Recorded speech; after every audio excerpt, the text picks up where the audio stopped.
yanki da kuma gari. To jama'a assalamu alaikum wa rahmatullahi ta'ala wa barakatuh. Suna na Zara Usama Bantai, tafiyar garin wanda kuma mai rayuwa a Gombe da Kano da ƙarshe da tuna kuma nake zaune a lokacin kaka. Sunanki na gaskiya kenan. Sai Zara Usama Bantai. Wanda ake kiran ki a fim. Adaman Kamai ko uwar magaji. To Adaman da ta To Hajiya Adama wani abu ne ja hankalin ki kika fara sana'ar fim?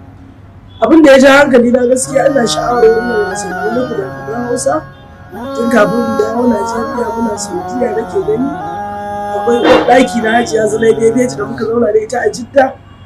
To na zo Najeriya na tabbata a cikin wannan sana'a sai na bi ta har gida na ce mata ina sha'awa sai ta ce tashi mu je yanzu ba aiki zan a ran da na ce zan fara cikin hukuncin Allah nan na fara wanda kuma har yau gashi ban tsaya ba ta dauke ni ta kai ni gurin Musa mai sana'a aka ba guest in za su yi wani shiri wai shi akwai hisabi ta ce ga wata ƙawata ka ɗora min ita a rol ɗin da za ka bani tana so ta yi harkar nan sai ya ce Hajiya ai ba sai na ba ta rol ɗin wani ba ita ma za ta samu nata duk za ku samu ya zaunar da ni kuma cikin hukuncin Allah da ni ma aka fara aka ɗora min ta fara shi ne har yau bai tsaya ina alfahari da wannan abu kuma har yau ana manta Shin Hajjaji za ki shekara nawa da fara? akalla zai shekara kamar 21 a halin Ya maganar ƙalubale, wani ƙalubale kuka fuskanta daga lokacin da kuka tsinci kanki a masana'antar zuwa shi? to ba a cewa ba a binci ƙalubale ba za a ɗan same shi ko da ba yawa sai dai kawai wata magana in ta riga ta wuce ba ta yawa babu tuba-tuba. Yaya magana aure? Kina da aure ne? A'a ba ni da aure sai dai niyya. Sai dai niyya cikin niyya nake. Ko yanzu Allah ya kawo mai so na wanda na yarda da shi, na amince da shi, na ga zan iya rayuwa da shi kuma zan aure shi. Shin wani abu ne ya taɓa ɓata miki rai ko yake ɓata miki rai a cikin masana'anta? Abin da ya fi ɓata min rai a cikin masana'antar nan da idan mutum ɗaya ya kuskure sai a taru a haɗa kowa da kowa a yi mana kuɗin goro. Ni wannan shi ya fi ɓata min rai.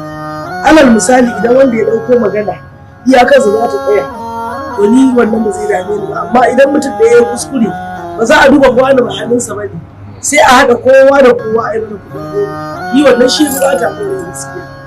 Shin ana wani kasuwanci a gefe ko kuma iya harkar fim ake yi?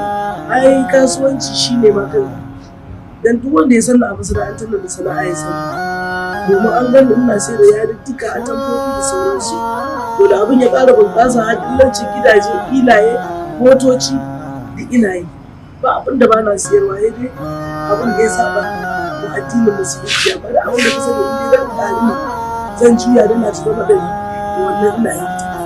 Ina so ki ce za ki iya ba wa mutane ƙananan jarumai shawara ba da fim ake dogara ba yana da kyau a ce ana yin wani sana'a.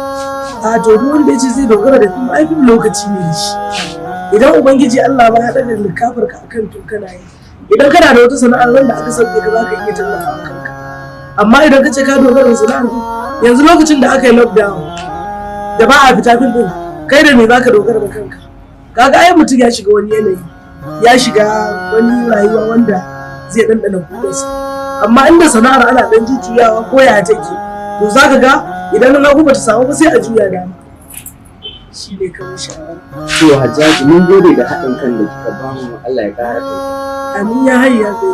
Hajjaji wani shawara za ki iya ba wa ƙananan jarumai masu tasowa? Yawan shawarar da zan ba wa ƙananan jarumai a halin yanzu duk wanda ya ce zai wannan sana'ar ba to sai ya hada da hakuri domin ba daga zuwa za ki samu suna ba ko za ka samu suna sai ka bi sannan kuma za ka samu abin da kake so domin daga zuwa a ce yau na zo gobe so nake da kai alulu ko so nake in kai wance ko so nake in kai wani a ba haka bane dole sai mataki kuma ka yi biyayya ka kwantar da kai sannan za ka cimma burinka. Shawarar da zan ba su kenan kada a zo a wulakanta kai a watsa rayuwa musamman 'ya'ya mata ki ba da haɗin kai a ita janki ana watsa ki ke baki samu abin da kike so ba ko ba ta nan ɗaukaka take zuwa ba domin ɗaukaka ba a hannun mutum take ba a hannun Allah take idan ka yi haƙuri lokaci ne komai za ka kai matakinsa inda ai ba mu san za mu zama haka ba kuma ubangiji Allah ya nufi mu yau ga mu amma kai hakan da ana yi to daga ƙarshe kuma ina da sako na wani karan kaina. Akwai masoyanmu a shafukan sadarwa kamar Facebook, WhatsApp zuwa Twitter zuwa Instagram. Wani lokaci mutum zai turo maka sako baka samu damar ta zaka buɗe sakon sa saboda in dan guyewa wallahi baya jin mai. Kana so ka buɗe sakon kowa to ba zai yi ba. Da yawun yan Kannywood gaba ɗaya nake roƙon masoyanmu na faɗin duniya su rinka mana uzuri suna mana abuwa. Sakon wani ba zai buɗu ba. Wani kan ka buɗe sakon ma datar ta gani. To don haka ina nema wa 'yan uwana masana'antar fim abuwa akan wannan matsalolin da ake samu. Sannan wasu sun kira ka a waya ma ko suna da lambar ka, idan kana yanayin aiki ba za ta dauki ba sai a dinga cewa ai wancan wulaƙanci ne da ita, muka yi ta kiranta ki ansa. Ko ba haka bane. Tabbas muna wajen aiki waya ba ta dauki, muna gani ba za ta dauki. Kuma ko kaɗan ba ku ɗan haɗawa da packaging ɗin nan, wannan abin da kika faɗa shi ne gaskiya. A ba maganar packaging, ni wallahi ina son mai so inda mai so na aiki wallahi ina son sa. Ko kaɗan ba ki a ɗan wallahi tallahi duk yanda yake ina son sa saboda shi harkar masoyi ba wasa ba ce. Kuma ɗaukakan nan ba ni ne wa kaina ba, Allah ne ibani. Dan haka idan ɗaukaka ta so ma bawa to turke yake samu igiya ya ɗaure ta kafin ta bar shi. Ai za ta iya tashi da kai shi ta koma kan tunda ba shi ya kawo kansa ba, Allah ne ya kawo masa. Dan haka za ta iya barin kansa ta koma.